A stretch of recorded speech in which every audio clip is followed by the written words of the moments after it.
ও ক্রীড়া এবং আইন উপদেষ্টা আসিফ নজরুল বলেছেন, ভারতের চাপে আইসিসির কোনো অযৌক্তিক শর্ত চাপিয়ে দিলে বাংলাদেশ তা মানবে না।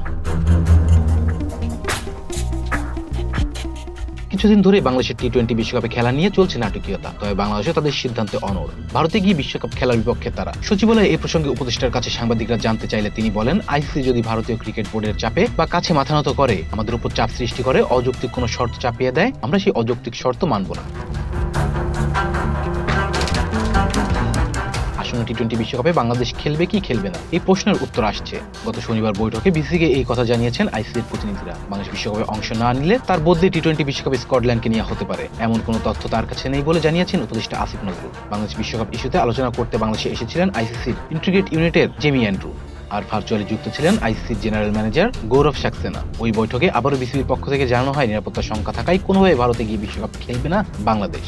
তাই লজিস্টিক জটিলতা ন্যূনতম রেখে গ্রুপ পরিবর্তন নিয়েও আলোচনা করে BCB. Islam, B Sports. Please subscribe our channel to get more information about Sports World.